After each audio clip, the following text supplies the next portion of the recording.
कथा प्रेमियों, आज की कथा में हम अपने व्यास मंच से आप सभी पधारे हुए श्रद्धालु भक्तों का हार्दिक स्वागत और अभिनंदन करते हैं और साथ ही साथ निवेदन भी करते हैं। प्यारे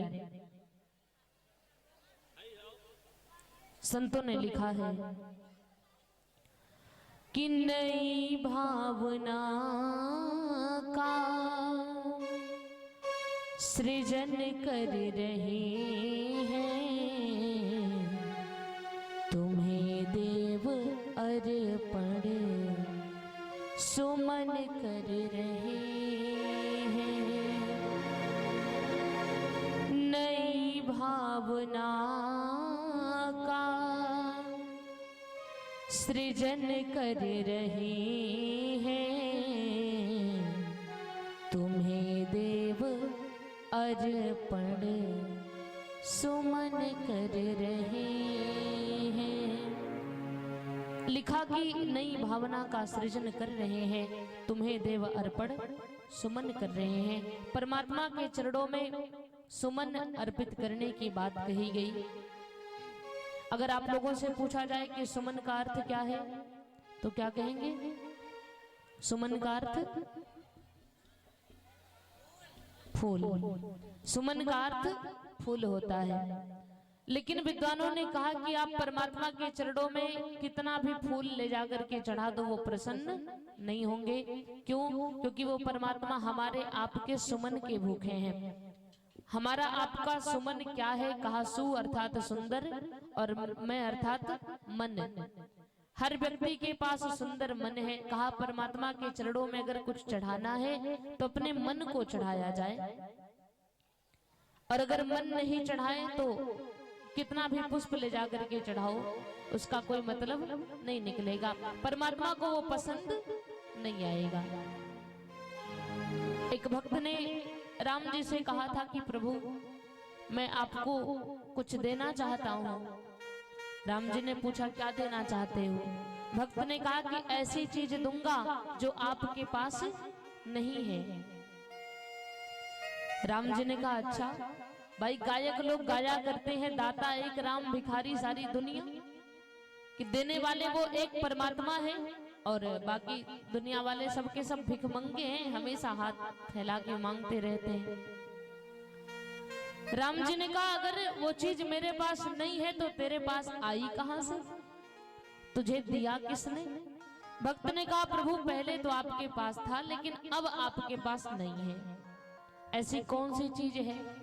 भक्त ने कहा प्रभु याद करो सुंदरकांड में जब आप हनुमान जी को भेज रहे थे मैया जानकी की खोज में, तो आपने संदेशा क्या दिया था कि तत्व प्रेम कर मम अरु तोरा और जानत प्रिया एक मन मोरा। कहा कि हे सीता मेरे तुम्हारे प्रेम का तत्व यही है क्या? तुम्हें पता है ना कि मेरे पास एक ही मन है और सो मन सदा रहत तो ही पाही और जान प्रीति रस इतना ही माही। मेरा वो एक ही मन हमेशा तुम्हारे पास रहता है। मेरे प्रेम को बस इतने में ही समझ लेना।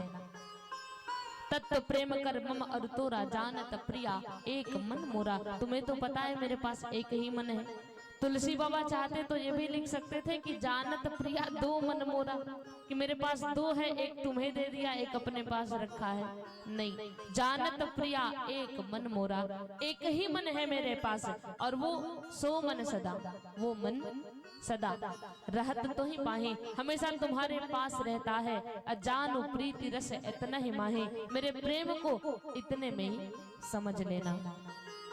भक्त ने राम जी से कहा प्रभु आपके पास एक मन था, आपने वो मैया जानकी को दे दिया, तो अब तो आपके पास मन नहीं है, तो मैं अपना मन आपको चढ़ाना चाहता हूँ। तो परमात्मा के चरणों में कितना भी सुमन चढ़ाए, कितना भी फूल चढ़ाए, लेकिन परमात्मा प्रसन्न नहीं होंगे जब तक हम आप अपना मन उनके चरणों में नहीं चढ़ाएंगे। कल की कथा में भी आप सभी श्रवण कर रहे थे कि हरि व्यापक सर्वत्र समाना और प्रेमति प्रगट होई मैं जाना, कि परमात्मा हर जगह समान रूप से व्याप्त है, लेकिन उसे प्राप्त करने के लिए एक ही साधन है, एक ही उपाय है कि उस परमात्मा से प्रेम किया जाए। अब प्रेम करने के लिए अपने मन को तो भगवान में लगाना ही पड़ेगा। कहते हैं कि तीन धारा होती है। पहली धारा है विश्वास, दूसरी धारा है संबंध और तीसरी धारा है समर्पण। सबसे पहले परमात्मा पर भरोसा हो, भरोसा के बाद उनसे एक संबंध हो और संबंध के बाद उस संबंध के हिसाब से समर्पण का भाव हो, तब परमात्मा की कृपा दृष्टि जीवन में होगी। लेकिन हमारे आपके समाज की एक समस्या और है। एक भक्त ने कहा कि वक्ता लोग बोलते रहते हैं, श्रोता सुनते नहीं, तो उनके बोलने का मतलब क्या है? उन्हें तो चुप हो जाना चाहिए। और सही भी है, यहाँ इतने लोग बैठे, पूरा पंडाल भरा हुआ है। कोई जरूरी नहीं है कि हर किसी का मन कथा में ही हो। शरीर तो पंडाल में बैठा है, लेकिन मन पूरे संसार में विचरण कर रहा होगा। तो कहा कि वक्ता लोग बोलते रहते हैं, श्रोता सुनते नहीं, तो उनके बोलने का मतलब क्या है? उन्हें तो चुप हो जाना चाहिए। ऐसे ही एक बाबा जी थे, वो प्रतिदिन कथा में सत्संग में जाया करते थे। तो जब वो कथा सुन के घर जाते थे तो उनका एक नाती था, बड़ा पढ़वैया था, पढ़ता था, हमेशा कुछ ना कुछ करता भी था, निरुद्देश्य नहीं रहता था। तो वो अपने बाबा जी को बहुत सुनाता था, अरे महाराज, एक आप फालतू हो, एक तो व्यास जी फालतू हैं, झूठ में जाकर के 3 घंटा बैठे रहते हो, 3 घंटा वो बोलते हैं, 3 घंटा आप सुनते हो। 3 घंटे में ना जाने कितना कितना निर्माण हो जाए, ना जाने कितना कितना काम हो जाए। क्या मिलता है फालतू बैठ के 3 घंटा वो बोले आप सुनो।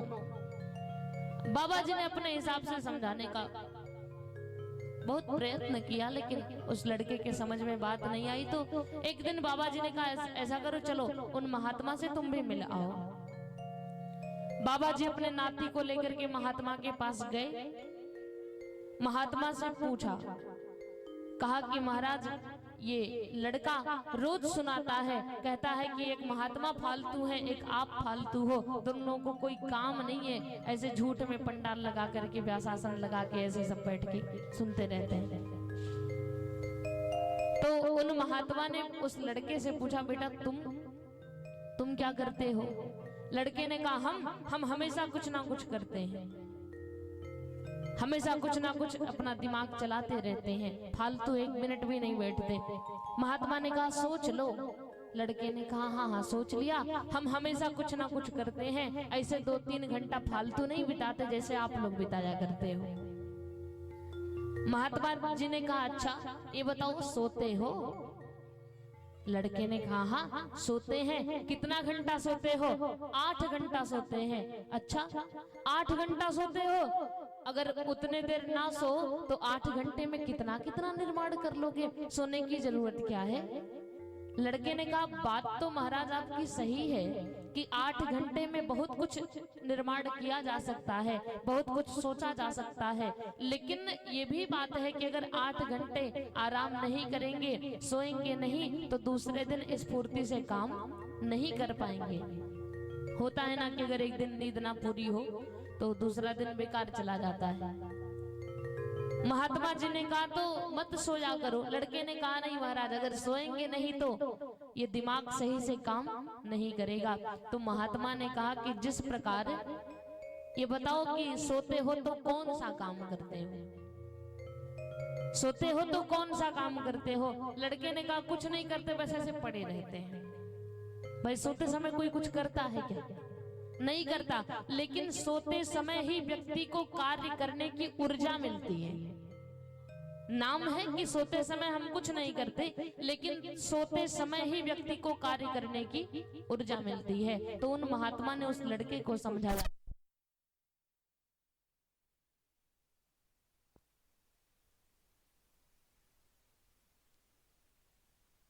कि जिस समय सोते हो उस समय क्या करते हो? लड़के ने कहा महाराज तब कुछ नहीं करते, वैसे से पड़े रहते हैं। नाम है कि उस समय कुछ नहीं करते, लेकिन जिस समय हम आप कुछ नहीं करते उसी समय हमें कार्य करने की ऊर्जा मिलती है। तो संत ने कहा कि जब तुम सोते हो तो तुम्हारे तन को ऊर्जा मिलती है, उसी प्रकार जब तुम जाकर के कथा में बैठते हो,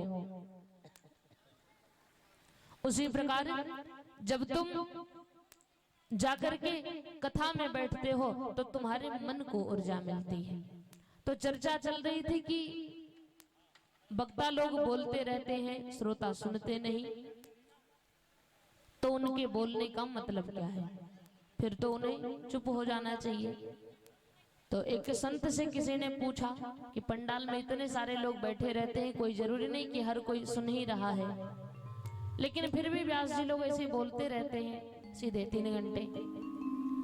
उन संत जी ने बड़ा अच्छा भाव दिया, कहा कि मान लिया कोई नल फुल स्पीड से खुला हुआ है, पानी लगातार निरंतर बह रहा है और उसके नीचे कोई घड़ा है, कोई बाल्टी है, कोई बर्तन है, वो सीधा नहीं बल्कि उल्टा रखा गया है।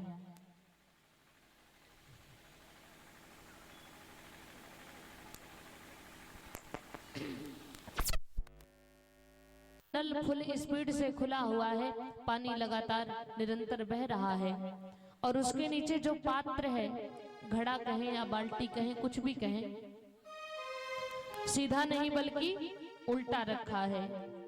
तो कहा कि मान लिया वो भरेगा नहीं, लेकिन जब तक वो उस नल के नीचे रहेगा तब तक ठंडा रहेगा, तब तक गीला तो रहेगा ही। तो उसी प्रकार यहाँ पर अमृत वर्षा हो रही है, 3 घंटे दिन में भी कथा हो रही है, 3 घंटे रात में भी कथा हो रही है। हर व्यक्ति अपने मन का पात्र लेकर के, अपने मन का बर्तन लेकर के बैठा है। जिसने सीधा लिया है उसका पूरा भर जाएगा, जिसने थोड़ा तिरछा किया है, तिरछा का मतलब थोड़ी देर कथा सुन रहे हैं, थोड़ी देर बात कर रहे हैं, थोड़ी देर कथा सुन रहे हैं, थोड़ी देर बात कर रहे हैं, उनका मन समझो उन्होंने तिरछा करके रखा है। तो कहा जिन्होंने अपना पात्र तिरछा रखा है उनका थोड़ा भरेगा, पूरा नहीं भरेगा। और कुछ ऐसे भी हैं जिन्होंने सीधा नहीं बल्कि एकदम उल्टा पलट के रखा है। पलट के रखने का मतलब जो सिर्फ बैठे हैं, जो सुन नहीं रहे हैं, जो सिर्फ बैठे हैं यहाँ पर। तो कुछ लोग अपने अपने मन का पात्र एकदम पलट के रखे हैं, तो उनका भरेगा नहीं लेकिन गीला हो जाएगा। इसका लाभ है, ये बेकार नहीं जाएगा, किसी ना किसी प्रकार से लाभदायक है। जिस प्रकार जब आप रात में सोने जा रहे हो और अलार्म लगाया तो वो अलार्म तुरंत नहीं बजता है, वो तब बजता है जब उसका समय आता है, और जब बजता है तो सोते हुए व्यक्ति को जगा देता है। तो उसी प्रकार ये कथा भी है। अभी तो ये अलार्म भरी जा रही है, अभी ये नहीं बजेगा, जब जीवन में कभी इसका समय आएगा तब ये बजेगा, और जब बजेगा तो सोते हुए व्यक्ति को जगा देगा। कैसे व्यक्ति को पता चलता है?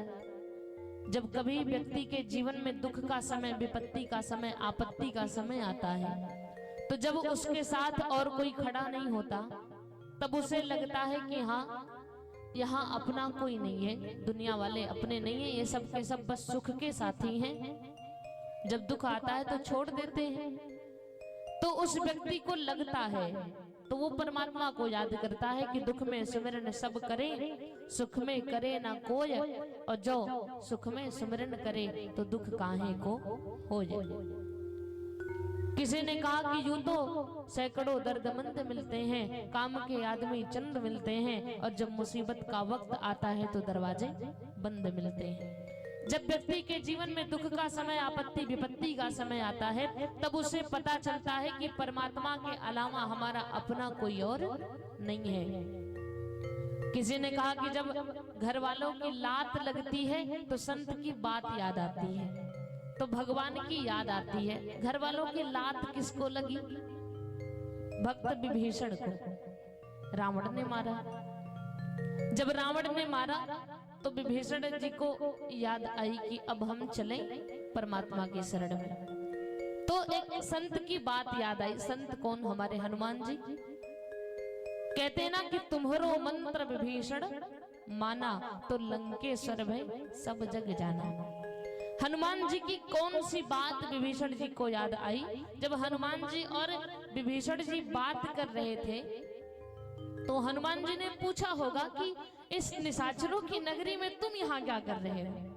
राक्षसों के बीच भक्त होकर के तुम यहाँ रह कैसे रहे हो? तो विभीषण जी ने बड़ा अच्छा उदाहरण दिया, कहा जिम दसनन महु जीभ बिचारी। जिस प्रकार 32 दांतों के बीच एक जीभ रहती है, उसी प्रकार मैं इन निशाचरों के बीच रह रहा हूँ। अब किसी पुस्तक को खोलने की जरूरत नहीं है, किसी ग्रंथ को खोलने की जरूरत नहीं है भाई।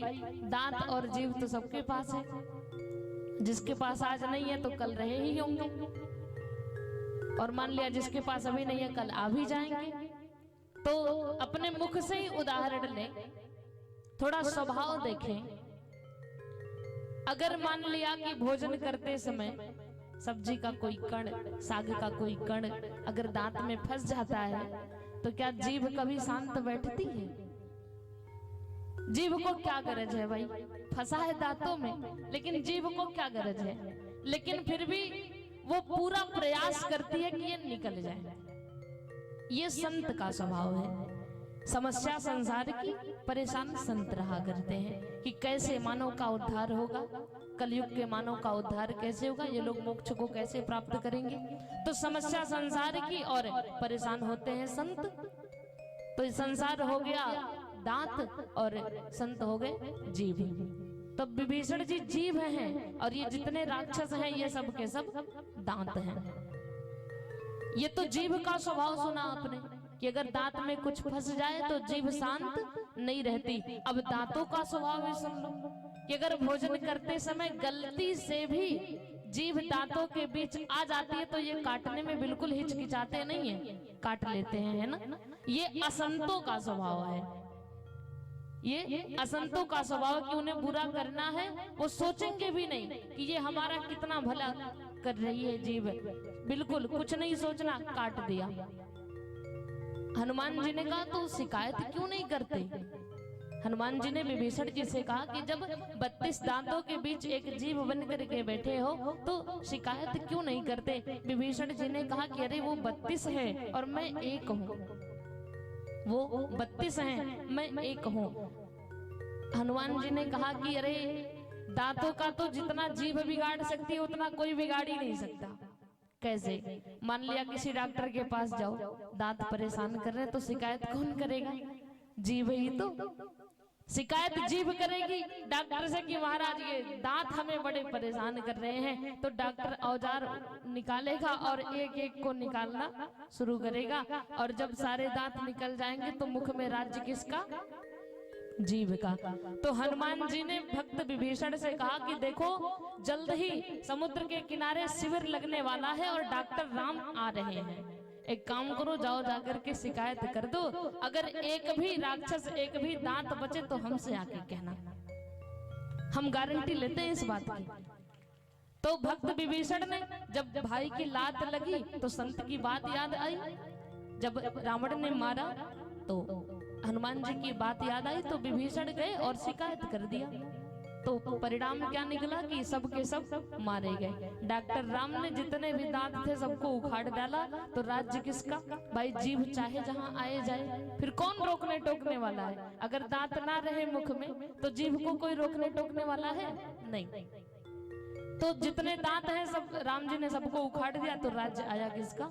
विभीषण का। तो तुलसी बाबा ने लिखा कि तुम्हारो मंत्र विभीषण माना और लंकेश्वर में सब जग जाना। तो जिसने भी परमात्मा के मंत्र को मान लिया है ना, उसको अवश्य ही अच्छे फल की प्राप्ति हुई है, लेकिन भरोसे के साथ मानो तब ना।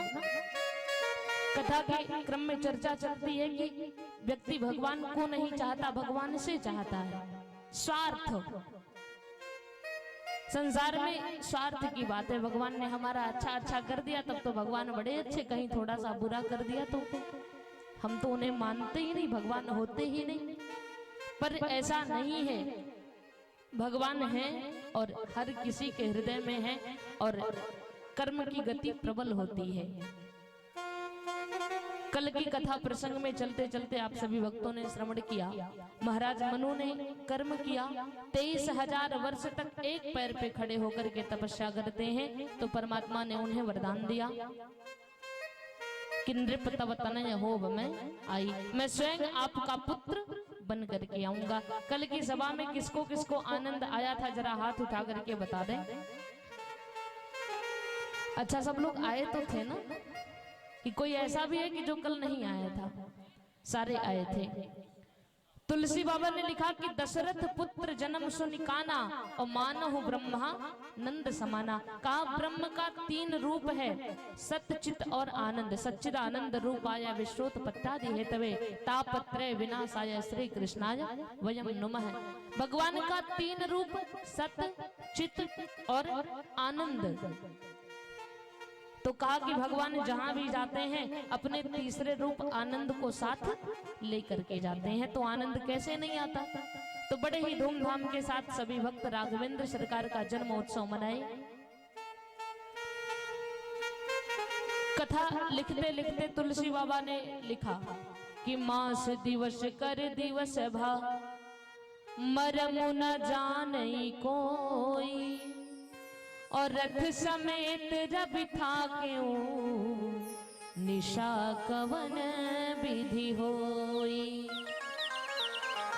लिखा कि मास दिवस कर दिवस भा, 1 महीने का 1 दिन हुआ, मरम न जाने कोई। इस रहस्य को कोई समझ नहीं पाया। अवध में उत्सव के दौरान तुलसी बाबा ने लिखा कि मास दिवस कर दिवस भा, 1 महीने का 1 दिन हुआ। भगवान का जन्म कब हुआ था? दिन में 12 बजे। लिखते हैं कि 1 महीने का 1 दिन हुआ। और इसके बाद पुनः लिखते हैं कि अवधपुरी सोहई एही भांति, अवधपुरी सोहई एही भांति, अवधपुरी सोहई एही भांति, अवधपुरी सोहई एही भांति। प्रभु ही मिलन आई जनु राती, प्रभु ही मिलन आयु जनु राते। प्रभु ही मिलन आई जनु राती, प्रभु ही मिलन आई जनु राते। बोलिए राघवेंद्र सरकार की जय हो। तुलसी बाबा ने लिखा कि अवधपुरी सोहई एही भांति, प्रभु ही मिलन आई जनु राती। अयोध्या नगरी इस प्रकार शोभायमान हो रही है मानो भगवान से मिलने रात्रि देवी आई हो। भगवान का जन्म हुआ दिन में 12 बजे। एक तरफ लिखते हैं कि 1 महीने का 1 दिन हुआ, और दूसरी तरफ लिखते हैं कि भगवान से मिलने रात्रि देवी आई, और तीसरी तरफ लिखते हैं कि जहां राम तह काम नहीं, जहां काम नहीं राम, और रवि रजनी ना रह सके तुलसी कहूँ एक ठाव। तीसरी ओर कहा कि एक साथ एक ही स्थान पर दिन और रात नहीं हो सकते। जब दिन बीतता है तो रात आती है, जब रात बीतती है तो दिन आता है। तो यहाँ एक तरफ कहा कि 1 महीने का 1 दिन हुआ, दूसरी तरफ कहा कि भगवान से मिलने रात्रि देवी आई। तो इसका मतलब एक जगह गलत लिखा। तुलसी बाबा लिखते हैं तो विद्वानों ने कहा नहीं नहीं, बाबा ने गलत नहीं लिखा है, बल्कि तमाम विद्वानों का तमाम मत है। पहले विद्वान का पहला मत ये है कि जब व्यक्ति के जीवन में कई वर्षों के बाद उसे कोई बहुत बड़ी खुशी मिलती है तो समय कब बीत जाता है उसे पता नहीं चलता। आज यही स्थिति अयोध्या में हुई। दिन और रात अपने अपने समय पर हो रहे थे, लेकिन समय कब बीत रहा था लोगों को पता नहीं चला। सबको लगा कि 1 महीने का 1 दिन हुआ है। तुलसी बाबा भी लिखते लिखते इतना डूब गए उत्सव में कि लिख दिया मास दिवस कर दिवस बाप, 1 महीने का 1 दिन हुआ। फिर सोचा अरे हमने ये क्या लिख दिया, तो लिखा कि मरमु न जाने कोई। इस रहस्य को कोई समझ नहीं पाया। दूसरे विद्वान का दूसरा मत ये है कि जब अवधवासियों ने सुना कि पुत्र कामेश यज्ञ हुआ, भगति सहित मुनि आहुति दीन है, प्रगटे अग्नि चरु कर लीन है, कि जब अग्नि भगवान ने प्रसाद दिया। उस प्रसाद को खाने के बाद माताएं गर्भवती हुई। तब बालक आए हैं तो अयोध्या वालों ने सोचा कि हम लोग उत्सव बाद में मनाएंगे, पहले अग्नि भगवान को धन्यवाद दे दें। तो अग्नि भगवान को धन्यवाद देने का मतलब हवन किया जाए। तो सारे अवधवासी अपने अपने घरों में जाकर के हवन करने लगे। और जब हवन का धुआं आकाश में उठा तो थोड़ा अंधकार हुआ। उसी रास्ते चुपके से रात्रि देवी भगवान के कमरे में आई और दरवाजे को अंदर से बंद कर दिया। और तीसरे विद्वान का तीसरा मत ये है कि उत्सव के दौरान लोगों ने भारी मात्रा में अबीर गुलाल उड़ाया। और जब अबीर गुलाल उड़ाया जाता है तो थोड़ा धुंधला सा हो जाता है। उसी में चुपके से रात्रि देवी भगवान के कमरे में आई, चरणों में प्रणाम किया और पूछा, महाराज हमसे कौन सी दुश्मनी थी जो कि आप दिन में आए? अगर रात में आए होते तो मैं भी आपका दर्शन कर लेती। सबने आपका दर्शन किया, मैंने नहीं किया। दिन का राजा सूर्य अपने स्थान पर अडिग है, मैं दुस्साहस करके चुपके से आपसे मिलने आई हूं। भगवान ने कहा, तो देखो इस बार मेरा जन्म सूर्य वंश में हुआ है और दिन का कार्यकाल सूर्य का है, इसलिए मैं दिन में आया। और मैं तुम्हें वचन देता हूँ, वरदान देता हूँ, अगली बार मैं चंद्रवंश में आऊंगा तो मेरा जन्म रात्रि में 12 बजे होगा, तब तुम मेरा दर्शन कर लेना। रात्रि देवी ने कहा, प्रभु भविष्य छोड़ो, वर्तमान देखो। भगवान ने पूछा, क्या चाहती हो? रात्रि देवी ने कहा कि मेरी इच्छा है कि जब आपका नामकरण संस्कार हो जाए उसके बाद आप अपने नाम के आगे मेरे राजा का नाम जोड़ लीजिएगा। तो रात्रि के राजा कौन है? चंद्रमा। रात्रि के राजा हैं चंद्रमा। तो प्रमाण है कि जब भगवान का नामकरण संस्कार हुआ तो बस इतना ही कहा कि सो सुख धाम राम अस नामा, बस राम ही नाम रखा गया। लेकिन बाद में परमात्मा रामचंद्र के नाम से विख्यात हुए। बोलिए रामचंद्र भगवान की जय। इस प्रकार भगवान ने रात्रि देवी को वरदान दिया। धीरे धीरे करके समय बीत रहा है। मैया कौशल्या प्रतिदिन सरकार को स्नान करा के सुंदर वस्त्र पहना करके पालना झुलाया करती हैं। तो हम आप भी मानसिक रूप से झांकी का दर्शन करेंगे कि वो परमात्मा जिसके एक इशारे पर ये पूरी सृष्टि नाचती है वो कैसे पालने में झूल रहा है। सभी लोग मानसिक रूप से ध्यान करेंगे कि पलना में ललना झुलावे कौशल्या मैया, पलना में ललना, पलना में ललना झुलावे कौशल्या मैया, पलना में पलना में ललना झुलावे कौशल्या मैया, पलना में ललना, पलना में ललना झुलावे कौशल्या मैया, पलना में ललना, पलना में ललना झुलावे कौशल्या मैया, पलना में ललना, पलना झुलावे मैया ललना सुलावे, पलना झुलावे मैया ललना सुलावे, पलना झुलावे मैया ललना सुलावे, पलना झुलावे मैया ललना सुलावे। सभी लोग दोनों हाथों को उठा करके पलना में जय हो जय हो, पलना में जय हो जय हो, पलना में ललना झुलावे कौशल्या मैया, पलना में ललना, पलना में ललना झुलावे कौशल्या मैया, पलना में ललना। सभी लोग दोनों हाथों को उठा करके तालियां बजाते हुए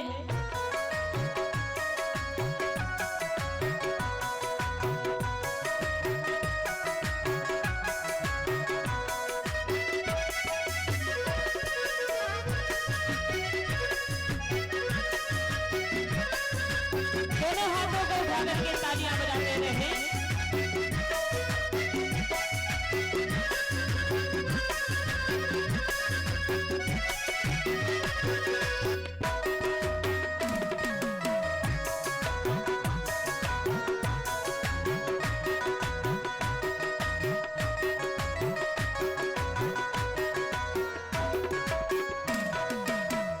और बालक इतना सुंदर है कि मैया को डर है कि कहीं उसे कोई नजर ना लगा दे। तो मैया करती क्या है? नजरिया उतारे ढिठोना लगावे, नजरिया उतारे ठिठोना लगावे, नजरिया उतारे ढिठोना लगावे, नजरिया उतारे ठिठोना लगावे, लिए राई लोन और मरचा उबारे, लिए राइनोद और मरचा उबारे, लिए राई लोन और मरचा उबारे, मरचा उबारे, मरचा उबारे, पलना में जहो जहो पलना में हो हो पलना में ललना झुलावे कौसल्या मैया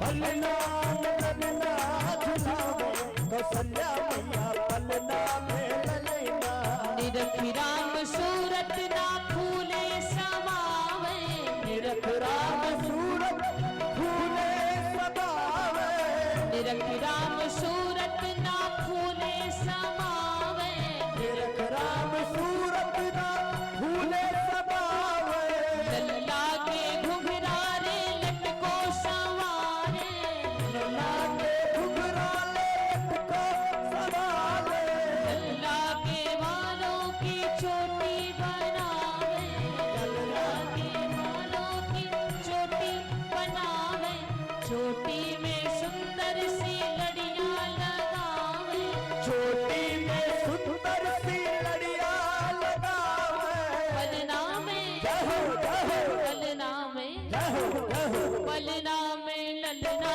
झूलावे कौसल्या मैया पलना में पलना में ललना झुलावे कौसल्या मैया पलना में ललना, पलना झूलावे मैया ललना सुलावे, पलना झुलावे मैया ललना सुनावे, पलना झूलावे मैया ललना सुलावे, पलना झुलावे मैया ललना सुनावे, सभी लोग दोनों हाथों को उठा करके बोले पलना में जय हो पलना में जय हो पलना में ललना झूलावे कौसल्या मैया पलना में ललना झूलावे कौसल्या मैया पलना में ललना, पलना में ललना झूलावे कौसल्या मैया पलना में ललना, पलना में ललना झुलावे कौसल्या मैया पलना में ललना, पलना झूलावे मैया ललना सुलावे, पलना झुलावे मैया ललना सुनावे, ललना झूलावे मैया ललना सुलावे, ललना सुनावे ललना सुनावे, ललना सुनावे ललना सुनावे, ललना झूलावे मैया ललना सुलावे, पलना झुलावे मैया ललना सुनावे, सभी लोग दोनों हाथों को उठा करके पलना में ललना झूलावे कौसल्या मैया पलना में ललना, पलना में ललना झूलावे कौसल्या मैया पलना में ललना, पलना में ललना झूलावे कौसल्या मैया पलना में ललना, पलना में ललना झुलावे ललना। आज मैया कौशल्या जगत पिता को पालना झुला रही हैं। धीरे धीरे करके समय बीता। तुलसी बाबा ने लिखा कि नामकरण कर अवसर जानी, भूप बोली पठे मुनि ज्ञानी। नामकरण का सुंदर अवसर जान करके महाराज दशरथ ने बहुत सारे ब्राह्मण देवताओं को आमंत्रित किया। गुरुदेव वशिष्ठ 108 ब्राह्मणों को लेकर के बैठे हैं। तीनों माताएं अपने अपने गोद में बालकों को लेकर के बैठी। गुरुदेव वशिष्ठ बालकों के मुख के रुख को देख करके उनका नामकरण संस्कार कर रहे हैं। जब सबसे पहले बालक की बारी आई, राम जी की बारी आई, तो कहा कि जो आनंद सिंधु सुख राशि, सीकर ते त्रैलोक सुपासी, और सो सुख धाम राम असनामा, अखिल लोकदायक विश्रामा। कहा ये जो बालक है ये पूरे संसार को आराम की अनुभूति कराएगा, सुखों का धाम है, आनंद की खान है। इसका नाम राम होगा और ये छोटा सा 2 अक्षर का नाम पूरे संसार में आराम प्रदान करेगा, पूरे संसार को आराम की अनुभूति कराएगा। कथा में लोग कहा करते हैं कि की तलब है तो एक काम कर और आराम की शरण में और राम राम कर। अगर आराम चाहिए तो परमात्मा की शरण में आकर के प्रेम से राम राम राम राम करो तो आराम मिलेगा। दूसरे विद्वान ने कहा कि रा अर्थात राष्ट्र, म अर्थात मंगल, जो पूरे राष्ट्र का मंगल करे वो राम है। तीसरे विद्वान ने कहा कि जिनमें संत रमण करते हैं और जो संतों में रमण करते हैं वो राम है। जब दूसरे बालक की बारी आई तो गुरुदेव वशिष्ठ ने कहा कि विश्व भरण पोषण कर जोई, ताकर नाम भरत अस होई। कहा कि जो संसार के भरण पोषण की जिम्मेदारी को संभाले वो भरत है। यहाँ प्रश्न उठता है कि भाई भरत जी कैसे भरण पोषण कर रहे हैं? तो कल की कथा में आप लोग सुन रहे थे ना कि भगवान राघवेंद्र सरकार ने वरदान दिया कि एक स्वयं आऊंगा, एक अपने समान लाऊंगा। तो तीन देवता हैं, ब्रह्मा विष्णु और महेश। ब्रह्मा जी सृजन करते हैं, शिव जी संहार करते हैं, भगवान विष्णु पालन करते हैं। तो राम जी भगवान विष्णु के अवतारी हैं, भैया भरत अवतार हैं। तो इस प्रकार भरत जी भरण पोषण कर रहे हैं। और दूसरे विद्वान ने कहा कि भरण पोषण वही कर सकता है जिसके अंदर त्याग की भावना हो। अभी आप कहेंगे कि इसका मतलब क्या है? तो मान लिया जाए कि आपके परिवार में कोई एक सदस्य कमा रहा है, 4 लोग बैठ के खा रहे हैं। तो अगर उस एक सदस्य के अंदर त्याग की भावना नहीं होगी तो पूरे परिवार का भरण पोषण नहीं हो पाएगा। मान लो वो व्यक्ति लग गया अपना बैंक बैलेंस करने में, तो परिवार का खर्चा कैसे चलेगा? तो जब उसके अंदर त्याग की भावना रहेगी कि हम जो कमाएं उसको अपने परिवार में लगाएं तो भरण पोषण होगा। तो कहा कि भरण पोषण वही कर सकता है जिसके अंदर त्याग की भावना हो। तो भरत जी ने त्याग कहाँ किया, ये भी प्रश्न उठा। तो कहते हैं कि ये जो अयोध्या का राज सिंहासन है ये मिला था तो भरत जी को, और भरत जी ने सोचा कि अगर एक बार भी मैं इस सिंहासन पर बैठ गया तो ये संसार राम राज्य से वंचित रह जाएगा, इस संसार को कभी भी राम राज्य नहीं मिलेगा। इसलिए भैया भरत ने उस राज सिंहासन का त्याग कर दिया। जब तीसरे बालक की बारी आई, जब तीसरे बालक की बारी आई तो गुरुदेव वशिष्ठ ने कहा कि लक्षण धाम राम प्रिय, सकल जगत आधार, और गुरु वशिष्ठ तहि राखा लक्ष्मण नाम उदार। कहा लक्षण धाम राम प्रिय, ये बालक राम को अत्यंत प्रिय होगा, पूरे संसार का आधार।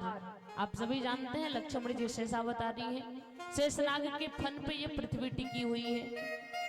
कहा लक्षण धाम राम प्रिय, बालक राम को प्रिय होगा, सकल जगत आधार, पूरे संसार का आधार होगा। और कहा गुरु वशिष्ठ तहि राखा लक्ष्मण नाम उदार, लक्ष्मण नाम रख दिया, आगे कहा उदार। यहाँ विद्वानों ने प्रश्न उठाया कि भाई रामचरितमानस के धरातल पर लक्ष्मण जी ने उदारता का, दयालुता का, कृपालुता का कोई काम ही नहीं किया, तो उन्हें उदार क्यों कहा गया? तो यहाँ समाधान किया कि जिस प्रकार तुलसी बाबा की भाषा में संशय को मोह कहा जाता है, उसी प्रकार यहाँ उदार का मतलब दयालुता कृपालुता नहीं है। उदार का आशय ये है कि जो दूसरे को यश दिलाने के लिए स्वयं अपयश का भागी बन जाए वो उदार है। अथवा तो जो एक झंडे में डंडा बनने का काम कर दे वो उदार है। झंडे में डंडा बनने का आशय समझ रहे हैं भाई? एक झंडा तभी लहराता है जब उसमें एक डंडा लगा होता है, अगर डंडा ना लगे तो झंडा नहीं लहरा सकता। तो झंडा कौन है? कहा रघुपति कीरति विमल पताका, राम जी पताका है और लक्ष्मण जी डंडा है। कहा कि जो एक झंडे में डंडा बनने का काम करे वो उदार है, और जो दूसरे को यश दिलाने के लिए स्वयं अपयश का भागी बन जाए वो उदार है। और ये भैया लक्ष्मण है। गुरु वशिष्ठ तहि राखा लक्ष्मण नाम उदार। दूसरे विद्वान ने कहा कि जिस जीव का लक्ष्य ही भगवत प्राप्ति हो वो लक्ष्मण है। जब चौथे बालक की बारी आई तो कहा जाके सुमिरन ते रिपुनासा नाम शत्रुघ्न वेद प्रकाशा। कहा कि इस बालक के नाम के सुमिरन से शत्रु का नाश होगा, इसलिए इस बालक का नाम होगा शत्रुघ्न। कल की सभा में थोड़ी चर्चा चली थी, जिसके पास अधिक शत्रु हो वो अपने मन में हमेशा शत्रुघ्न शत्रुघ्न का जप करे तो जल्दी उसे दुश्मनों से छुटकारा मिल जाता है। लेकिन कारण क्या है? लोगों ने पूछा कि भाई मानस के धरातल पर जितने राक्षस थे सबको राम जी ने मारा, जितने राम जी से बचे उन सबको भैया लक्ष्मण ने मारा, तो आखिर शत्रुघ्न भैया ने किसको मारा है जो कि इनके नाम के सुमिरन से शत्रु का नाश होगा? तो कहा कि बाहरी दुश्मन को मारना आसान होता है, बाहरी दुश्मन को मारना आसान है, महान वो है जो अंदर के दुश्मन को मारे। और बाहरी दुश्मनों को तो राम जी भैया लक्ष्मण ने खूब मारा, लेकिन अंदर के दुश्मन को भैया शत्रुघ्न ने मारा है। अंदर का दुश्मन कौन है? एक दुश्मन है जो अवध राजमहल के अंदर ही बैठ करके दुश्मनी साध रही है। नाम मंथरा मंद मत चेरी गई गई केरी और अजस पिटारी ताही करी गई गिरामती फेरी। मंथरा जो अयोध्या के राजमहल में ही बैठ करके दुश्मनी साध रही है, इसको ना राम जी मारे, ना भैया लक्ष्मण मारे, ना भैया भरत ने मारा। मारा किसने? शत्रुघ्न ने मारा। और कहा कि कुशल योद्धा वो है जो जोश आने के बाद भी होश में रहे। शत्रुघ्न भैया को क्रोध तो खूब आया, लेकिन पूरे होश में मारा है। ऐसा मारा कि वो मरी नहीं है, मारा वो मरी नहीं है, अभी जी रही है। होमो की लात तक कुहर मारा। मंथरा कौन है? कहा मंथरा लोभ का प्रतीक है, और लोभ हर किसी के मन में बैठा है। जो अपने लोभ को मारे वो महान है, इसलिए भैया शत्रुघ्न महान है। उन्होंने लोभ को मारा, लोभ का हनन किया। इस प्रकार चारों बालकों का नामकरण संस्कार हुआ। पुनः तुलसी बाबा ने लिखा कि एक बार जननी अनवाए कर श्रृंगार पलना पहुड़ाए। हम बहुत संक्षेप रूप से भगवान के बाल लीला की कथा कह रहे हैं, क्योंकि आप लोग ये सारी कथाएं सुन चुके हो, तो बस मुख्य मुख्य तत्वों पर ही विचार करते हुए लिखा कि एक बार जननी अनवाए कर श्रृंगार पलना पहुड़ाए। एक बार मैया कौशल्या ने राम जी को सुंदर ढंग से स्नान करवाया, ले जाकर के पालने में सुला दिया, बढ़िया वस्त्र पहनाया, पालने में सुला दिया। पुनः गई स्वयं स्नान करती है। स्नान करने के बाद गई भगवान के मंदिर में पूजन किया। पूजन करने के बाद गई रसोई घर में। रसोई घर से वापस आकर के देखा कि पूजा स्थान पर जिस बालक को पालने में सुलाया था वही बालक बैठ करके फल फूल नैवेद्य खा रहा है। मैया कौशल्या ने सोचा कि अरे मेरा बालक तो भी इतना छोटा है कि वो पालने से उतर नहीं पाता, तो यहाँ तक आया कैसे? जाकर के देखा पालने में वही बच्चा सोया है। आकर के देखा कि वही बच्चा पूजा स्थान पर फल फूल नैवेद्य खा रहा है। यहाँ वहाँ दुई बालक देखा, मतिभ्रम मोर की आन बिसेखा। सोचा कि एक ही बालक दो स्थान पर, अरे मैं कहीं बावरी तो नहीं हो गई? और तब तक कि देख रावा मात ही निज अद्भुत रूप अखंड, और रोम रोम प्रतिला गई कोटि कोटि ब्रह्मांड। तब तक परमात्मा मैया को अपने विराट रूप का दर्शन कराते हैं। रोम रोम प्रतिला गई कोटि कोटि ब्रह्मांड। परमात्मा के एक एक रोम में करोड़ों ब्रह्मांड दिखाई दे रहे हैं। इतना ही नहीं, अगणित रवि शशि शिव चतुरानन, बहुगिर सरित सिंधु मही कानन। अनगिनत सूर्य चंद्रमा पृथ्वी जंगल समुद्र भगवान के शरीर में दिखाई दे रहे हैं। मैया कौशल्या डर गई, स्तुति करी ना जाई भय माना, और जगत पिता मैं सुत करी जाना। ये तो पूरे संसार का पिता है और आज तक मैं इसे अपना बेटा समझती रही। भगवान ने दर्शन दिया, पुनः बालक बन गए। मैया कौशल्या ने कहा कि अब तो मैं इस बालक को अपने गोद में नहीं उठाऊंगी, ये पूरे संसार का पिता है और यहाँ इतने दिन से यहाँ बालक बन करके बैठा है। राम जी ने सोचा कि भगवान बनने में बड़ा घाटा है, नुकसान है, मुझे बालक बन के रहना है, भगवान बन के नहीं रहना। अब आपको बताएं भगवान लोगों की स्थिति क्या है। भगवान क्यों भगवान बन के रहना नहीं चाहते, बालक बन के रहना चाहते हैं? क्योंकि उन्हें पता है कि अगर भगवान बन के रहूंगा तो एक कमरा मिल जाएगा हमको। हमारे आपके घर में क्या है, जिनका घर बड़ा है उनको एक रूम मिल गया भगवान जी को अकेले रहने के लिए, और जिनका घर छोटा है तो उन्होंने एक अलमारी दे दिया, एक अलमारी दे दिया, उसमें भगवान को बिठा दिया। और अगर किसी वैसे तो ठीक है भाई, अपने साथ रखो, अपने परिवार में, अपने कमरे में रखो, अलमारी में ही रखो, ठीक है, अच्छी बात है। लेकिन समस्या कहाँ आ जाती है, भगवान को भी समस्या हो जाती होगी जब किसी का निमंत्रण आता है और उसमें कोष्ठ में लिखा रहता है सपरिवार, तो पूरे परिवार के लोग चले जाते हैं पनीर खाने और भगवान को 2 ठो मिस्त्री रख देंगे, भगवान आज इस काम चला लो। तो भगवान ने सोचा कि अगर भगवान बन के रहूंगा तो घाटे में चला जाऊंगा, मुझे बालक बन के रहना है। तो भगवान धीरे से हाथ और पैर के बल चलते हुए आए और मैया कौशल्या के गोद में बैठ करके अपनी छोटी छोटी उंगलियों को सरकार ने एक बार मैया के आंखों पर फेरा। मैया सब कुछ भूल जाती है, पुनः अपने अंक में भर लिया। इस प्रकार परमात्मा ने मैया को अपना दर्शन कराया। बोलिए राघवेंद्र सरकार की। ज्ञान घाट पर बैठे वक्ता शिव जी मैया पार्वती से कहते हैं, पार्वती कि और एक कहूँ निज चोरी, और एक कहूँ निज चोरी, और एक कहूँ निज चोरी, और एक कहूँ निज चोरी।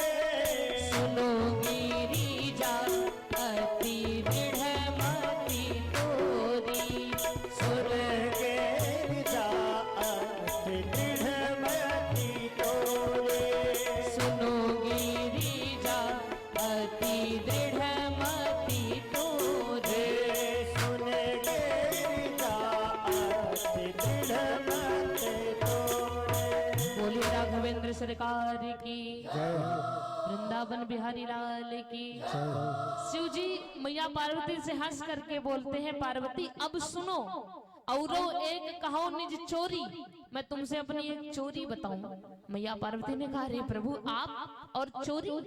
शिव जी ने कहा, अरे हाँ हाँ, एक बार मैंने भी चोरी करी थी। कौन सी चोरी? शिव जी ने कहा कि जब भगवान बड़ी सुंदर सुंदर बाल लीला कर रहे थे ना, तो मेरा मन किया कि मैं भी एक बार जाऊं और उनका दर्शन करके आऊं, लेकिन सोचा कि शिव के रूप में जाना ठीक नहीं है, तो थोड़ा वेश बदल करके गया था चोरी करने। अब बताओ भला भगवान चोरी करने जा रहे हैं। मैया ने कहा, तो क्या प्रभु आप अकेले गए थे? शिव जी ने कहा, नहीं नहीं, जो बड़े पैमाने का चोर होता है वो कभी ऐसी गलती नहीं करता, वो अकेले नहीं जाता, अपने साथ 2-4 को लेकर के जाता है। ये तो छोटे पैमाने वाले चोर हैं जो अकेले ही चल देते हैं। बड़े पैमाने के चोर अकेले नहीं जाया करते, अपने साथ 1-2 लोगों को लेके जाते हैं कि अगर पकड़े जाएं तो सजा अकेले ना काटनी पड़े। इसलिए शिव जी ने कहा कि मैं भी गया था चोरी करने। ध्यान रखना, ये जो परमात्मा की ये सब लीला है ना, ये तर्क का विषय नहीं है, ये बस प्रेम का विषय है। अब शिव जी जो कि महादेव हैं, वो पार्वती जी से कहते हैं कि मैं चोरी करने गया था। कौन सी चोरी है? बहुत बड़ा खजाना लूटना है। कौन सा? भगवान का दर्शन करना है, एक बार परमात्मा का दर्शन करना है। ऐसे ही एक बार की बात है, जगन्नाथ जी के मंदिर के एक पुजारी थे जिनका नाम था माधवदास जी। उनका परमात्मा से मित्रवत व्यवहार था, परमात्मा से, कृष्ण भगवान से उनका मित्रवत व्यवहार था। तो उनका नियम था कि वो प्रतिदिन शाम को सागर के किनारे जाया करते थे, तो कृष्ण भगवान उनसे मिलने आया करते थे। एक दिन माधवदास जी गए। आप लोग कथा को ध्यान से श्रवण करना, अगर आपका ध्यान भंग होगा तो मेरा भी ध्यान भंग होगा। समस्या ये है, माधवदास जी प्रतिदिन जब सागर के किनारे जाया करते थे शाम को, तो कृष्ण भगवान उनसे आकर के मिलते थे और दोनों बातचीत करते थे, मित्रवत व्यवहार था। एक दिन पुनः यही बात हुई, माधवदास जी गए बैठे थे, कृष्ण भगवान भी आए, बातचीत कर रहे थे, लेकिन आज कृष्ण भगवान बड़े उदास दिखाई दे रहे थे। तो भाई मित्र है ना, तो समझ गए कि मित्र आज हमारा उदास है। तो माधवदास जी ने पूछा, अरे कन्हैया क्या बात है, आज चेहरा उतार के क्यों बैठे हो भाई, कोई समस्या है क्या, कहीं भूख भूख तो नहीं लगी है? कृष्ण भगवान ने कहा, नहीं नहीं। अरे क्या बताएं, क्या समस्या है? माधवदास जी ने कहा, बताओ तो, जो बन पड़ेगा मैं करूंगा। कृष्ण भगवान ने कहा कि जब से वृंदावन छोड़ा है तब से चोरी करने को नहीं मिला। जब से हमने वृंदावन छोड़ा है तब से चोरी करने को नहीं मिला। माधवदास जी ने कहा, अरे छोड़ो, वो सब बचपन की बातें थी, अब बड़े हो गए, अब चोरी वोरी पर ध्यान ना दो। कृष्ण भगवान ने कहा, नहीं नहीं, जो आनंद चोरी में मिलता है वो आनंद वैसे नहीं मिलता। माधवदास जी ने कहा, तो अगर इतना ही मन है तो भाई कर लो। कृष्ण भगवान ने कहा, करने को तो कर लेंगे, लेकिन हमारा नियम है कि हम कभी अकेले नहीं जाया करते।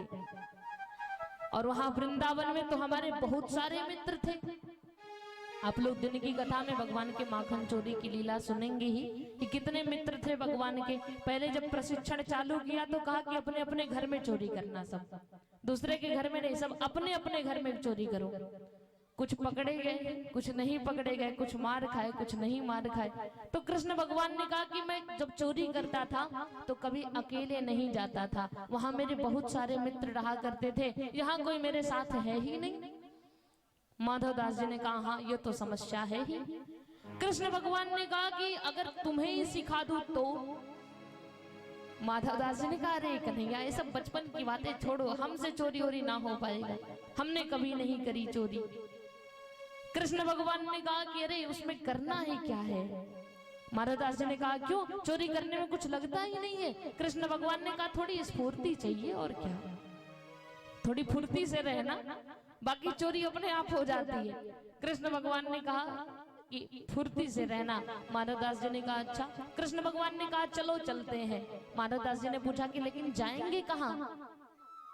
कृष्ण भगवान ने कहा कि यहाँ का जो राजा है उसके बगीचे में बड़े अच्छे कटहल लगे हैं, बड़े अच्छे कटहल लगे हैं, और कभी चढ़ाने नहीं लाता, इसलिए चलो चलते हैं कि चोरी करके ले आएंगे। माधवदास जी ने कहा, अरे कन्हैया चोरी करने की कोई आवश्यकता नहीं, वो राजा जो है ना वो हमारा शिष्य है, हम उससे कह देंगे वो कटहल आपके लिए ले आएगा। कृष्ण भगवान ने कहा, नहीं नहीं, चोरी वाले कटहल में स्वाद कुछ और ही होगा, इसलिए चलो चलते हैं।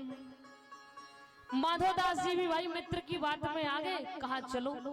रात्रि का समय हुआ, पहुंचे जो राजा का बागीचा था, अच्छे अच्छे कटहल के पेड़ हैं, कटहल लगे हुए हैं। वाटिका में प्रवेश किया।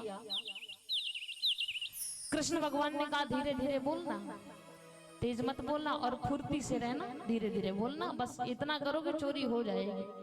कृष्ण भगवान ने ऊपर देखा कि हाँ कटहल लगे हैं, 2 4 5 पेड़ हैं।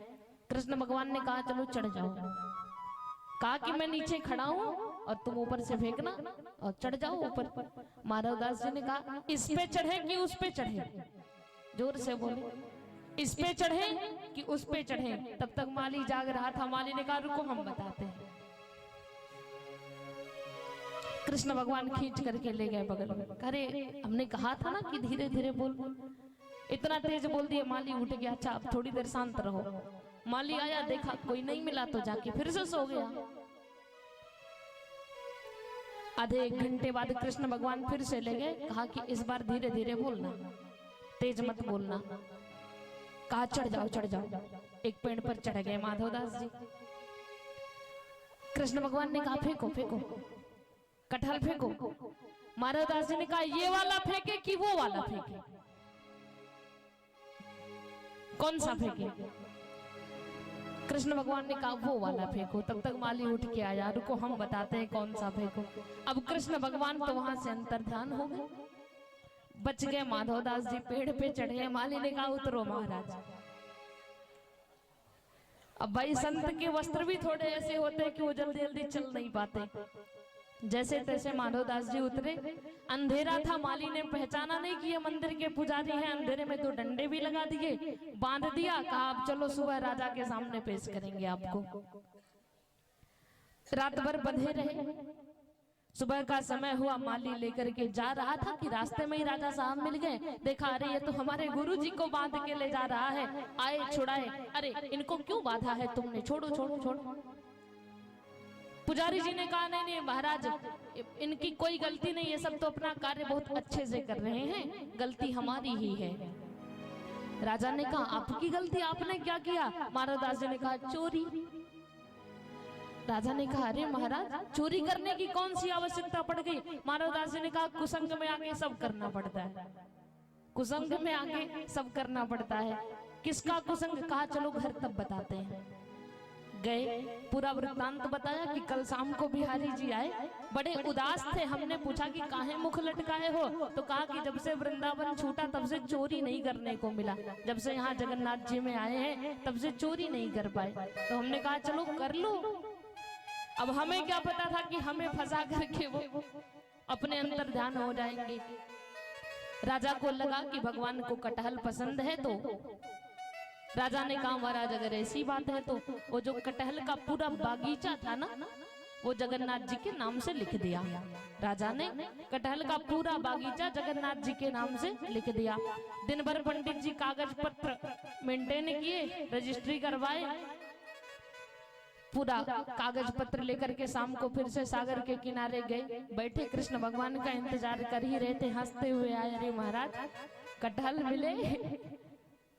माधवदास जी ने कहा कि हाँ मिले। कृष्ण भगवान ने कहा हमने तो कहा ही था थोड़ी फुर्ती रखना, धीरे धीरे बोलना, अब गलती आपकी है, दो डंडे भी खाए, क्या करें? माधवदास जी ने कहा कोई बात नहीं, हमने दो डंडे खाए लेकिन हमें फल भी तो मिला, तुम्हें क्या मिला?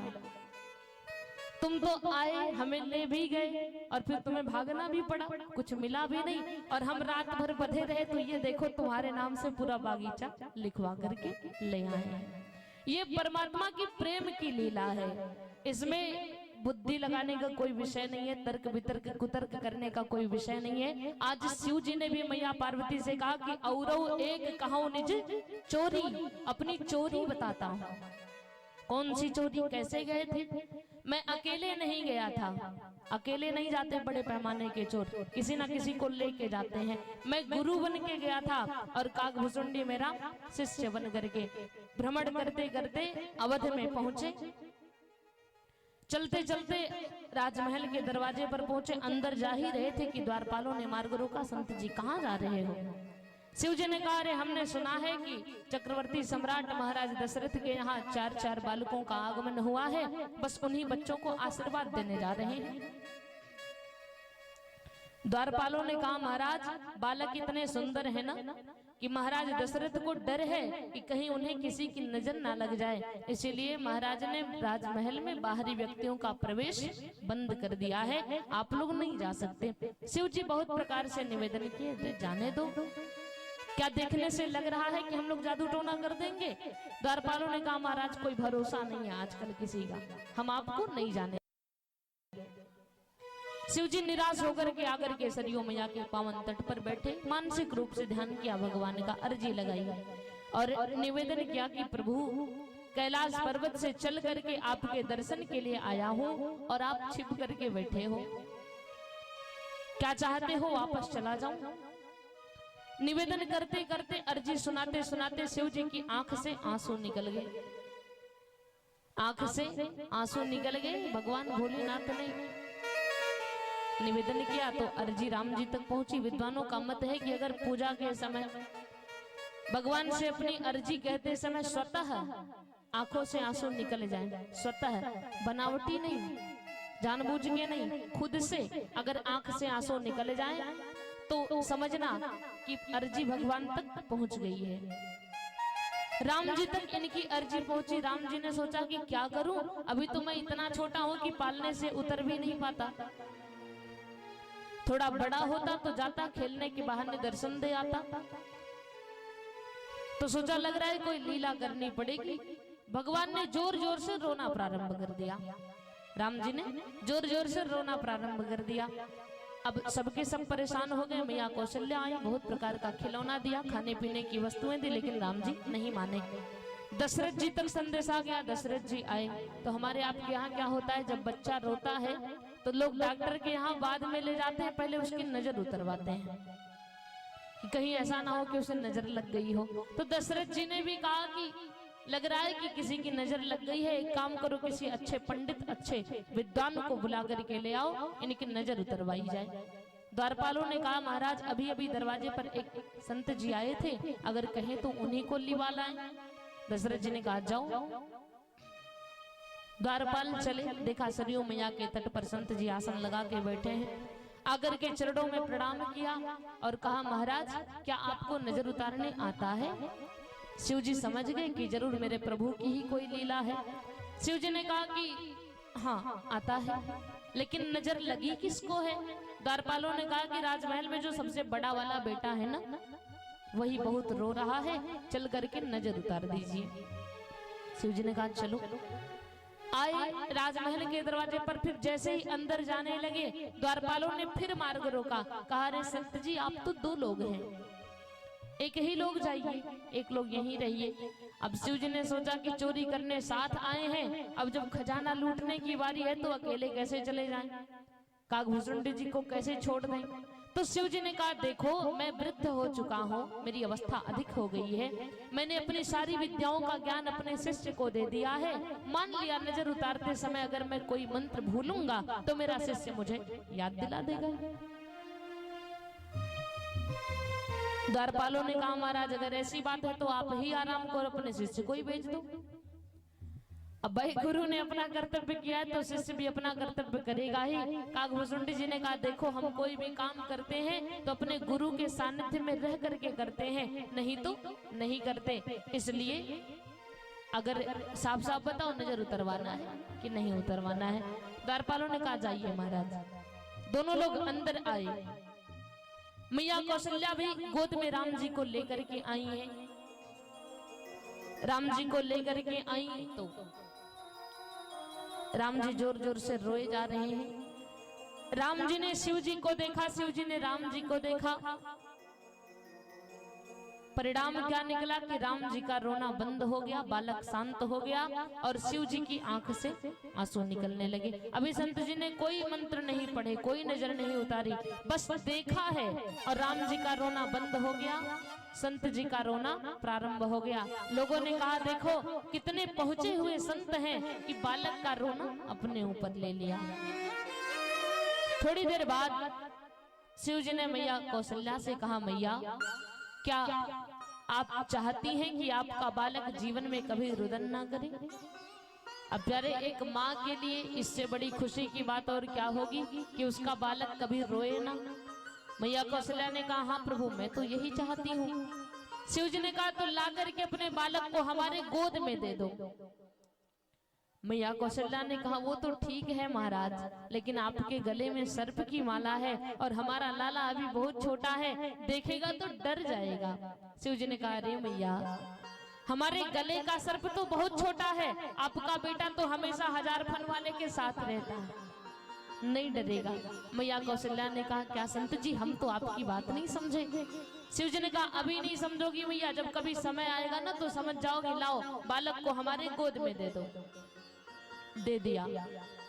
शिव जी ने धीरे से काकभूषुंडी जी को इशारा किया, काकभूषुंडी अब इससे अच्छा अवसर नहीं मिलेगा, एक बार परमात्मा का दर्शन कर लो, इनका चरण स्पर्श कर लो। काकभूषुंडी जी ने भी दर्शन किया, चरण स्पर्श किया। अब बच्चा जब छोटा होता है उसकी मुट्ठी बंधी होती है, राम जी की मुट्ठी बंधी है। शिव जी बार बार खोल रहे हैं, सोच रहे हैं कि राम जी हमारी उंगली को पकड़ ले। मैया कौशल्या को लगा कि संत जी हस्तरेखा देख रहे हैं, पूछ पड़ी अरे महाराज क्या आप हस्तरेखा विज्ञान भी जानते हैं? अब शिव जी महादेव तो झूठ कैसे बोले और उन्हें क्या नहीं पता है। शिव जी ने कहा हाँ मैया थोड़ा बहुत जानता हूँ। मैया ने कहा तो महाराज चारों बेटों में सबसे बड़ा यही है, थोड़ा देख करके बताओ कि मेरा बेटा राजा कब बनेगा। ये प्रश्न जब शिव जी ने सुना, शिव जी की आंख में आंसू आ गए। कहा कि मैया कैसे बता दूं कि यही बालक जो कि इतना कोमल है, जब इसके राज्याभिषेक की बारी आएगी तो इसे 14 वर्षों के लिए वन में जाना पड़ेगा, इसके पिता का देहांत हो जाएगा। सोचा अगर बता दूं तो मैया आज से ही परेशान रहने लगेंगी। शिव जी हाथ की रेखा देख रहे हैं। कहा मैया जब इस बालक की शिक्षा दीक्षा हो जाएगी तो एक दिन एक संत जी आएंगे, बालक को मांगेंगे तो दे देना। मैया कौशल्या ने कहा रे महाराज, भला बेटा भी कोई देने की चीज है? किसी ने मांग लिया और हमने दे दिया? हम अपना बेटा किसी को नहीं देंगे। शिव जी ने कहा मैया बात को समझो, जब बालक जाएगा ना तो इधर से तो अकेला ही जाएगा, लेकिन उधर से आना होगा तो अकेले नहीं आएगा, अपने साथ छोटी सी दुल्हन लेकर के आएगा। मैया ने कहा ठीक है, जब बहू आएगी तब तो वही भेज देंगे। फिर पूछ पड़ी, अरे महाराज आपने ये नहीं बताया कि मेरा बेटा राजा कब बनेगा? शिव जी ने कहा मैया बालक राजा बनेगा ये तो निश्चित है, लेकिन कब बनेगा इस बात की गारंटी नहीं है। इस प्रकार शिव जी ने दर्शन किया। कागभूषुंडी जी वहीं रुक गए। कागभूषुंडी जी का नियम है कि राम आए या श्याम आए, ये 5 वर्ष तक भगवान के साथ ही रहा करते हैं, भगवान के साथ ही खेलते हैं। काग के भाग बड़े सजनी, हरि हाथ सो लई गयो माखन रोटी। ये वही कागभूषुंडी जी हैं जो भगवान के हाथ से माखन रोटी छीन करके लेकर के भाग गए। इनका नियम है 5 साल तक ये भगवान के साथ ही रहते हैं। इस प्रकार शिव जी ने दर्शन किया, शिव जी वापस चले गए, कागभूषुंडी जी साथ रहने लगे। धीरे धीरे करके समय बीता तो तुलसी बाबा ने लिखा कि मात पिता बालक ही बोलावा, मात पिता बालक ही बोलावा। जब राम जी 3 वर्ष की अवस्था हुई, राम जी दौड़ना शुरू कर दिए। महाराज दशरथ जब भोजन करने के लिए बैठे तो राघवेंद्र सरकार को आमंत्रित करते हैं। भोजन करत बोली जब राजा, भोजन करत बोली जब राजा, भोजन करत बोली जब राजा, भोजन बोली जब राजा। नहीं आवत तजबाल समाजा, नहीं आवत तजबाल समाजा, नहीं आवत तजबाल समाजा। नहीं आवत तजबाल समाजा। कौशल्या जब बोलन जाई, कौशल्या जब बोलन जाए, ठुमकी ठुमकी प्रभु चलहि पराई, ठुमकी ठुमकी प्रभु चलाई पराए। कौशल्या जब बोलन जाई, कौशल्या जब बोलन जाए, ठुमकी ठुमकी प्रभु चलहि पराई। ठुमके ठुमके प्रभु चलाई पराए। बोलिए राघवेंद्र सरकार की, वृंदावन बिहारी लाल की। तुलसी बाबा ने लिखा कि भोजन करत बोल जब राजा, राम जी अपने मित्र मंडली के साथ, भाइयों के साथ खेलते हैं। महाराज दशरथ बैठे भोजन करने के लिए, राम जी को बुलाया।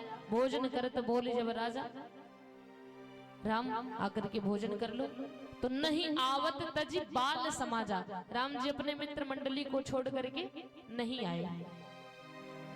यहाँ कुछ विद्वानों ने कटाक्ष किया कि भाई संत कहते हैं कि राम जी ने जो किया है उसको करो, और यहाँ तो राम जी अपने पिता की बात ही नहीं मान रहे हैं। तो जो ब्रह्म अपने पिता की बात ना माने, हम उनका अनुसरण कैसे कर सकते हैं, उनके पद चिन्हों पर कैसे चल सकते हैं? तो कुछ विद्वानों ने समाधान भी किया कि थोड़ा शब्दों पर विचार करें कि यहाँ राम जी को बुला कौन रहा है। लिखा कि भोजन करत बोली जब राजा, महाराज दशरथ बुला रहे हैं, मन में है कि मैं राजा हूं, महाराज हूं। तो राम जी ने जब सुना तो राम जी को थोड़ा सा कष्ट लगा कि भले ही ये राजा हैं, पूरी दुनिया के चक्रवर्ती सम्राट हैं, लेकिन मेरे तो पिता हैं, और पिता की तरह प्रेम से नहीं बुला रहे हैं बल्कि राजा की तरह बुला रहे हैं, तो ठीक है महाराज अब बुलाते रहो, हम नहीं आएंगे। राम जी नहीं गए। तुलसी बाबा ने लिखा कि कौशल्या जब बोलन जाई, जब मैया कौशल्या बुलाने गई तो ठुमुकी प्रभु चलही पराई, राम जी परायों की भांति भागने लगे। मन में सोचा कि वो पिता है और महाराज बनकर के बुला रहे हैं, तो ये भी माँ है लेकिन महारानी बनकर के आ रही होंगी, तो वो महाराज हो गए, ये महारानी हो गई, मैं पराया हो गया, इसलिए राम जी भागने लगे। लेकिन अभी अवस्था कम है तो कितना भागेंगे, मैया कौशल्या ने जबरदस्ती पकड़ लिया और भोजन कराया। इस प्रकार परमात्मा बड़ी सुंदर सुंदर बाल लीला करते हुए धीरे धीरे करके बड़े हुए। 6 वर्ष की अवस्था हुई। भय कुमार जबहि सब भ्राता, 3 जनेऊ गुरु पितु माता, यज्ञोपवीत संस्कार हुआ। तुलसी बाबा ने लिखा कि गुरु गृह गयऊ पढ़न रघुराई, अल्पकाल विद्या सब आई। सरकार गुरुकुल में गए, उस ब्रह्म को क्या नहीं पता है, सब कुछ पता है, लेकिन मानव समाज को शिक्षा देने के लिए वो ब्रह्म स्वयं शिक्षा लेने गया गुरुकुल में।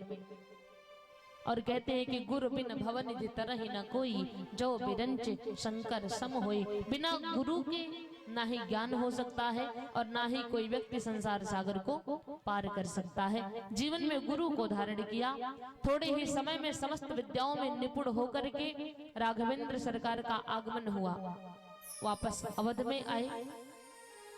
समय बीता, एक दिन संदेशा मिला महाराज दशरथ को कि आज सभा में गुरुदेव विश्वामित्र आ रहे हैं। तुलसी बाबा ने लिखा कि मुनि आगमन सुना जब राजा, तो मिलन गयऊ लई विप्र समाजा। जब दशरथ जी ने सुना कि आज चक्रवर्ती सम्राट ने जब सुना कि आज गुरुदेव विश्वामित्र आ रहे हैं, तो दशरथ जी गए, बहुत सारे ब्राह्मणों को साथ लेकर के गए और गुरुदेव विश्वामित्र को लेकर के अपने महल में आए।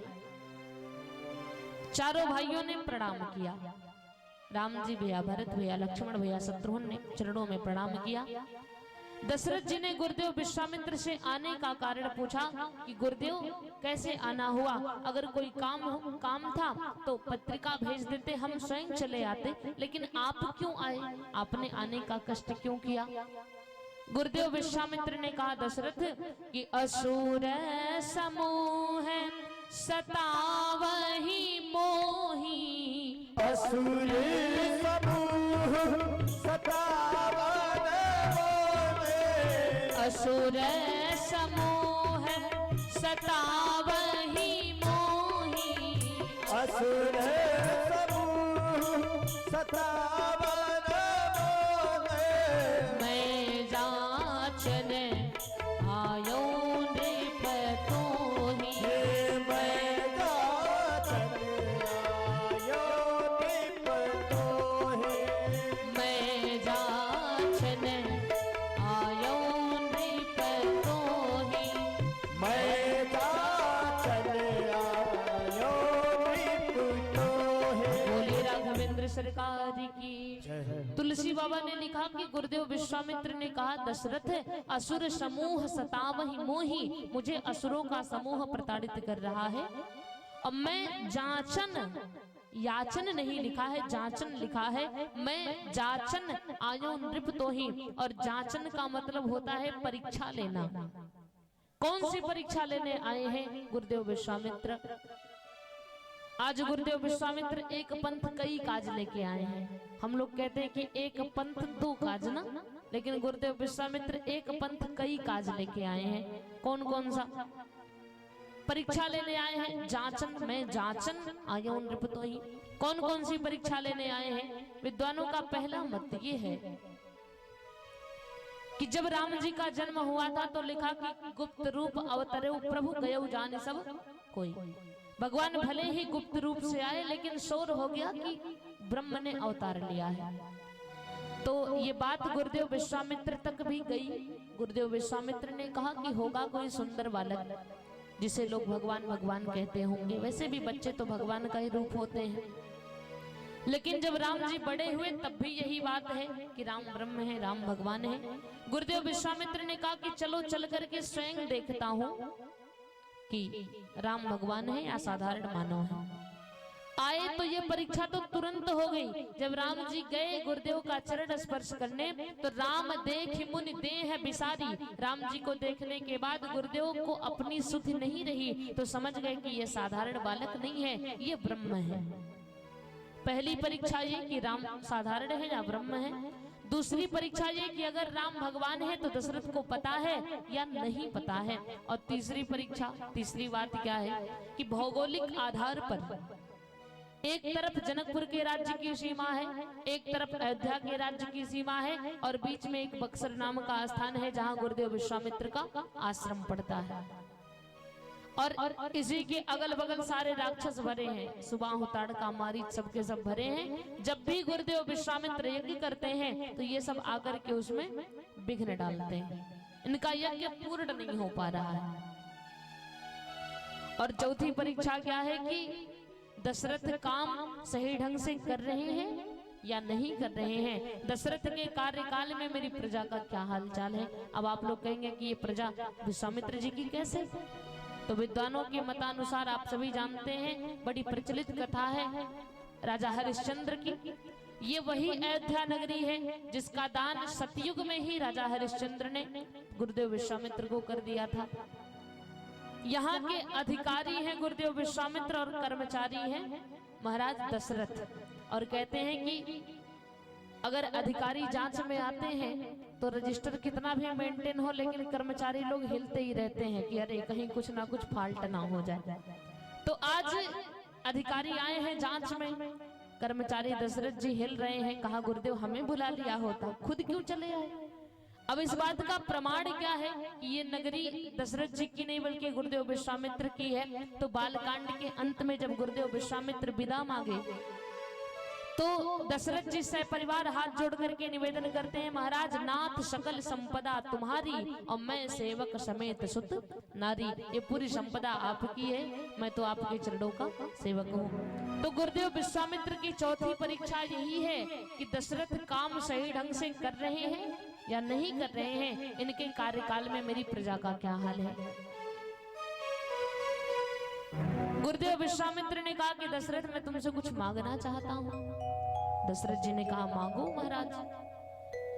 गुरुदेव विश्वामित्र ने कहा कि दोगे। दशरथ जी ने कहा भाई रघुकुल रीत सदा चली आई, प्राण जाई और वचन न जाई। हमारे रघुवंश का तो नियम यही है कि प्राण चले जाए लेकिन वचन खाली नहीं जाता, मांगो तो सही। गुरुदेव विश्वामित्र ने कहा कि अनुज समेत देह रघुनाथा और निश्चर बध में हो बसना था। छोटे भाई के साथ राम को हमें दे दो, राम जाएंगे, जितने भी राक्षस हमारे यज्ञ में विघ्न करते हैं राम उन सबको मारेंगे, राम को हमें दे दो। दशरथ जी की आंख में आंसू आ गए, गुरुदेव मेरा राम अभी बहुत छोटा है, उसे युद्ध करने का कोई अनुभव नहीं है। अगर आपको युद्ध ही करवाना है तो मैं स्वयं चलता हूँ आपकी यज्ञ रक्षा में, मैं स्वयं युद्ध करूंगा, राक्षसों को मारूंगा। गुरुदेव विश्वामित्र ने कहा दशरथ तुमने ही कहा है ना कि रघुकुल रीत सदा चली आई, कि रघुवंश का नियम है कि प्राण चले जाए पर वचन खाली नहीं जाता। दशरथ जी ने कहा गुरुदेव चौथे पन पायो सुतचारी, विप्र वचन नहीं कहे वो बिचारी। अरे चौथी अवस्था में बेटे मिले हैं, लग रहा है कि आपने विचार नहीं किया। और सब सुत प्रिय मोहि प्राण किनाई, लेकिन राम देत नहीं बने गोसाई। मेरे सभी बेटे मुझे प्राणों के समान प्रिय हैं, लेकिन मैं राम को नहीं दे सकता। गुरुदेव विश्वामित्र ने कहा दशरथ राम सिर्फ तुम्हारा नहीं है, राम पर हर व्यक्ति का समान अधिकार है। कोई भी व्यक्ति जब चाहे जहां चाहे जैसे चाहे राम को लेकर के आ सकता है, जा सकता है। राम सिर्फ तुम्हारा नहीं है।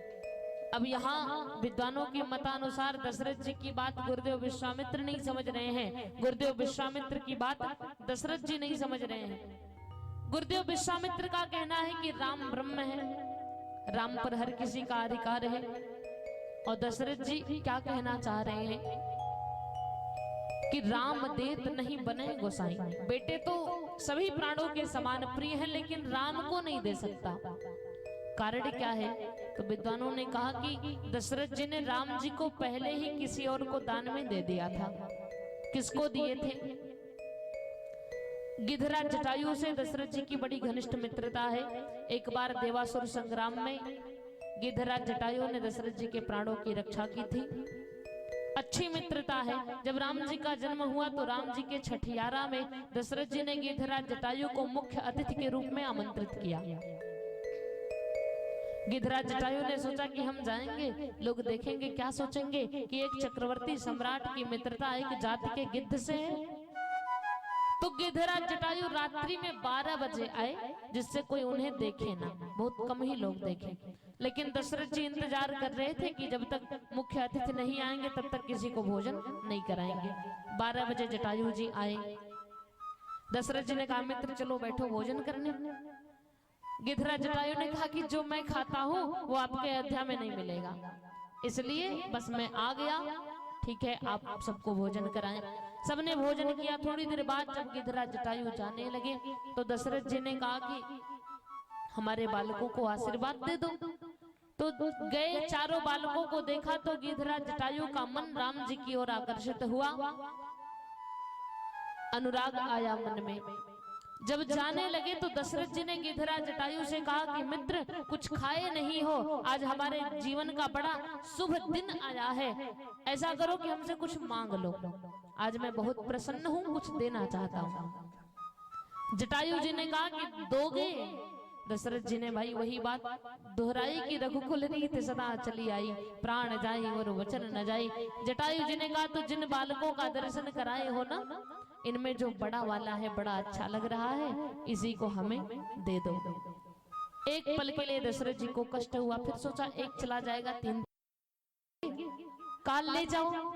जटायु जी ने कहा नहीं मित्र, अभी आपका बालक बहुत कोमल है, ये राजमहल में पलने बढ़ने योग्य है, और मेरे पंख तो इतने कठोर हैं कि अगर मैं आपके बालक को लेना चाहूं, आलिंगन करना चाहूं तो भी इसे कष्ट होगा, इसलिए अभी आप इसे अपने पास रखो, राजमहल में ही रखो, पालन करो, लालन पालन करो, जब कभी जीवन में समय आएगा तो हमारे पास भेज देना। दशरथ जी ने कहा चलो पक्की बात, भेज देंगे। इस बात का सबसे बड़ा प्रमाण ये है, आप कहेंगे कि प्रमाण क्या है कि दशरथ जी ने जटायु जी को दिया राम जी को? प्रमाण ये है कि एक बेटे का सबसे बड़ा कर्तव्य है कि वो अपने पिता का अंतिम संस्कार करे, और एक दृष्टि डाले अंतिम संस्कार की ओर कि दशरथ जी का अंतिम संस्कार भैया भरत ने किया है, लेकिन गिधराज जटायु का अंतिम संस्कार राम जी ने किया है। ये इस बात का प्रमाण है। तो दशरथ जी ने कहा कि सब सुत प्रिय मोहि प्राण की नाई, मेरे सभी बेटे मुझे प्राणों के समान प्रिय हैं, लेकिन राम देत नहीं बने गोसाई, मैं राम को नहीं दे सकता। विश्वामित्र जी ने कहा कि अभी अभी आपने ही कहा कि रघुवंश का नियम है कि प्राण चले जाए लेकिन वचन खाली नहीं जाता। महाराज अब आप अपने वचन से मुकर रहे हो। गुरुदेव वशिष्ठ बैठे मध्यस्थ बनकर के, तब वशिष्ठ बहुविधि समझावा।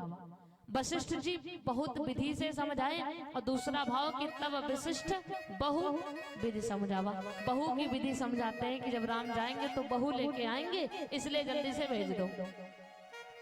दशरथ जी ने कहा महाराज ले जाओ, लेकिन ध्यान रखना कि तुम मुनि पिता आन नहीं को, अब आप इनके गुरु नहीं, अब आप इनके पिता हो गए। जिस प्रकार एक पिता अपने बच्चे की सुरक्षा करता है, उसी प्रकार आप राम की सुरक्षा करना, ले जाओ। आज गुरुदेव विश्वामित्र राम जी भैया लक्ष्मण चले हैं अयोध्या से बक्सर की यात्रा करने के लिए। तो यात्रा लंबी है, तो रात भर सरकार आज यात्रा में ही रहेंगे और कल की सभा में पहुंचेंगे अपनी मंजिल पर। तो आगे की कथा हम लोग कल की सभा में श्रवण करेंगे।